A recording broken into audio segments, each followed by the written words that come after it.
नमस्कार दोस्तों आज की इस वीडियो में हम बात करेंगे एक ऐसे बॉलीवुड एक्ट्रेस के बारे में जो 90 के दौर में बहुत तेजी से उभर रहा था। उनके पास थी शानदार उनकी गजब की एक्टिंग और उनका गजब का लुक और उनकी शानदार बॉडी। उनके अंदर वो सब कुछ था जो एक फिल्म के हीरो के अंदर होना चाहिए।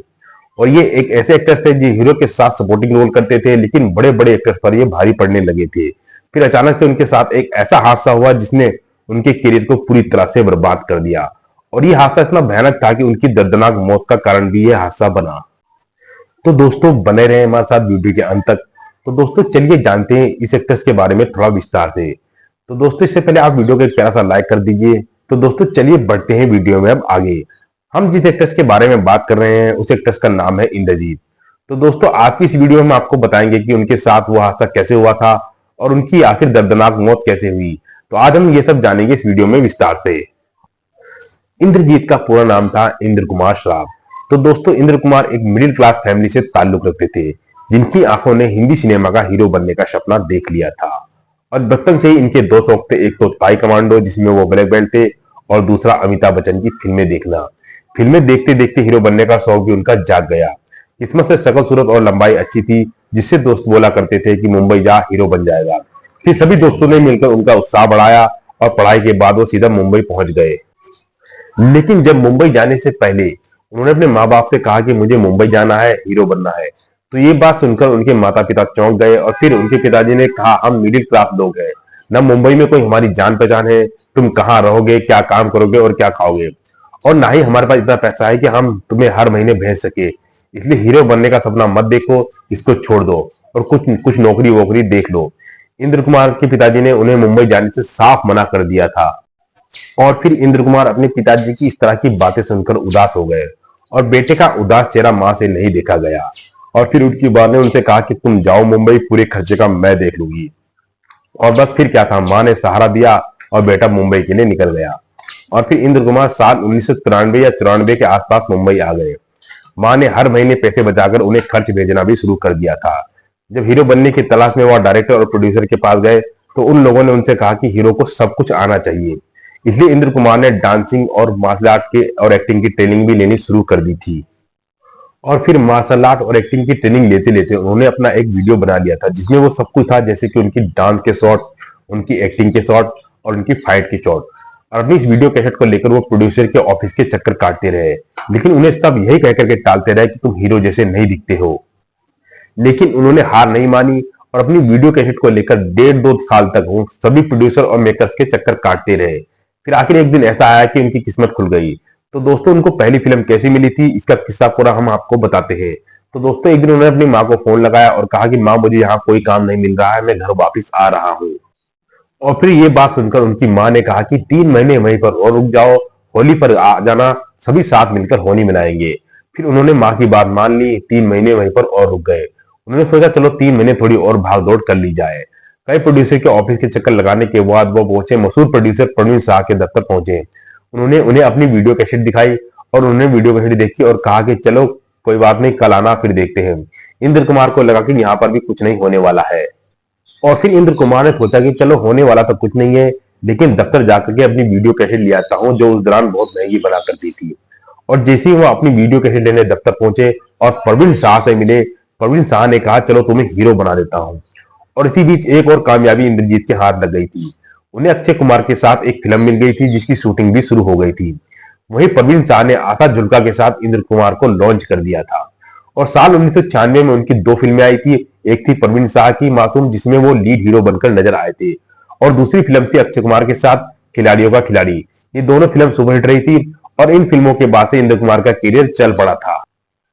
और फिर इसके बाद इंद्र कुमार पर फिल्मों की बरसात होनी शुरू हो गई और इंद्र कुमार को बड़े बड़े डायरेक्टर और प्रोड्यूसर और बड़ी बड़ी हीरोइनों के साथ काम मिलना शुरू हो गया।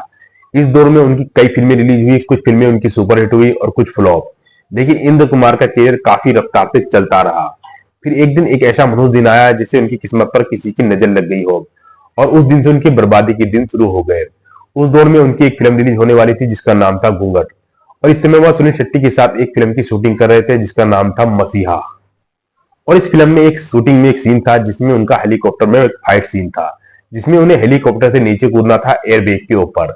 और डायरेक्टर ने उन्हें डुप्लीकेट के लिए कहा था, लेकिन उन्होंने कहा कि ये सीन मैं खुद ही करूंगा। और एक छोटी सी गलती के कारण उन्हें एयरबैग के ऊपर कूदना था, लेकिन वो जमीन पर गिर गए और हादसा काफी भयानक हुआ। इस हादसे में उनकी जान तो बच गई, लेकिन उनके दोनों पैर टूट गए और रीढ़ की हड्डी में फ्रैक्चर हो गई और सिर पर उनकी काफी गंभीर चोटें आई और उन्हें फौरन अस्पताल में पहुंचाया गया। और जब उन्हें अस्पताल पहुंचकर उन्हें होश आया तो उन्होंने डॉक्टर से पूछा कि मैं दोबारा शूटिंग पर कब जा सकूंगा, और डॉक्टर ने ऐसा जवाब दिया था कि उनका जवाब सुनकर वो चौंक गए थे। डॉक्टर ने कहा, शूटिंग तो छोड़िए, आप 3 साल तक बेड से हिल भी नहीं सकते, इसके बाद भी आप चल पाएंगे या नहीं इसकी भी कोई उम्मीद नहीं है। और इस दौरान इंद्रजीत के पास बड़ी बजट की 15 से 20 फिल्में थी और उन्हें इन फिल्मों के लिए एडवांस के तौर पर इंद्रजीत को चेक भी मिल चुका था। लेकिन एक्सीडेंट के बाद कई मेकर्स ने इनसे अपने हाथ खींच लिए और कई लोग घर आकर चेक वापस ले गए। 2 साल तक बेड पर पड़े पड़े इंद्रजीत पाई पाई को मोहताज हो गए और इस दौरान सलमान खान एक फरिश्ते के रूप में उनके सामने आए और फिर सलमान खान ने बेड से उतरकर इंद्र कुमार को बॉडी बनाने की सलाह दी। डॉक्टर के मना करने पर भी उन्हें इंद्र कुमार को ट्रेन किया और उनकी बॉडी बनवाई और 2 साल के भीतर उन्हें पैरों पर खड़ा कर दिया। और फिर साल 2002 में एक फिल्म आई थी, हम तुमको ना भूल पाएंगे। इस फिल्म से इंद्र कुमार की वापसी हुई थी, लेकिन इस फिल्म में डायरेक्टर इंद्र कुमार को लेना नहीं चाहते थे और इन्हें फिल्म में लेने के लिए तैयार नहीं थे, लेकिन सलमान खान की जिद पर इन्हें लिया गया था। सलमान खान ने इनकी फिल्मों में तो वापसी करवा दी थी, लेकिन इनकी बदनसीबी को दूर नहीं कर पाए और फिर फिल्मों में छोटे मोटे रोल से परेशान होकर इन्होंने टीवी का रुख किया और ये टीवी पर भी नहीं चल पाए।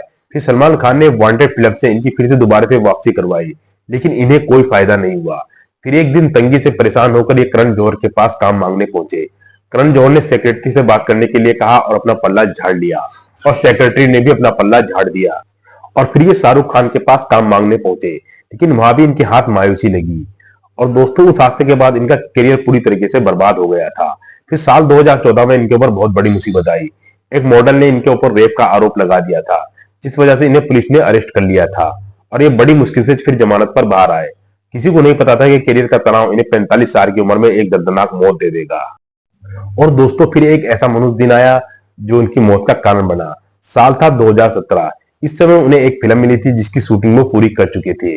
जब वो शाम को घर वापस लौटे और अपनी पत्नी से कहकर, पल्लवी से, कि शाम 7:30 पर वो अपने बेडरूम में सोने चले गए और उनकी पत्नी पल्लवी लैपटॉप पर काम कर रही थी। और जब वो अपना काम खत्म करके 11 बजे बेडरूम में आई तो इंद्र को देखकर उनके होश उड़ गए। इंद्र बेहोश थे और उनकी सांसें धीरे धीरे चल रही थी और उनकी पत्नी पल्लवी सब कुछ समझ गई थी कि कुछ गड़बड़ है। उन्होंने अपने पति को तुरंत सीपीआर देना शुरू कर दिया था और फिर इसी बीच इंद्र ने गहरी सांस ली और फिर सब कुछ थम सा गया। और फिर पल्लवी ने पड़ोसियों की मदद से उन्हें अस्पताल पहुंचाया, लेकिन बहुत देर हो चुकी थी। डॉक्टर ने उन्हें बताया कि इनका हार्ट फेल होने से इनकी मौत हो चुकी है। तो दोस्तों, बस यही था कि उनका एक हेलीकॉप्टर हादसा उनकी जिंदगी भी खत्म कर गया। तो दोस्तों, उनके सारे चाहने वाले और उनके सारे फैंस को यही चीज का मलाल है कि अगर वो डायरेक्टर की बात मान लेते और डुप्लीकेट का यूज करते तो आज हमारे बीच होते और हम सभी को उनकी फिल्में और भी देखने को मिलती। तो दोस्तों, एक हेलीकॉप्टर हादसा उनका करियर भी बर्बाद कर गया और उनकी दर्दनाक मौत का कारण भी बना। तो दोस्तों, आप लोगों को आज की हमारी ये वीडियो कैसी लगी हमें कमेंट करके जरूर बताएं। और दोस्तों, आप हमारी वीडियो को पूरा देखते तो हैं, लेकिन चैनल सब्सक्राइब, वीडियो को लाइक नहीं करते हैं। तो दोस्तों, एक प्यारा सा लाइक करके प्यारा सा कमेंट जरूर कर देना, जिससे हमारा मोटिवेशन बना रहेगा और इस तरह की वीडियो हम आप लोगों के लिए लाते रहेंगे। तो दोस्तों, चैनल पर नए हो चैनल को सब्सक्राइब करें, सब्सक्राइब करके आल का बटन जरूर दबाएं ताकि हमारे द्वारा डाले गए सभी वीडियो की नोटिफिकेशन आप तक सबसे पहले पहुंचे। तो दोस्तों, मिलते हैं आप नेक्स्ट वीडियो में।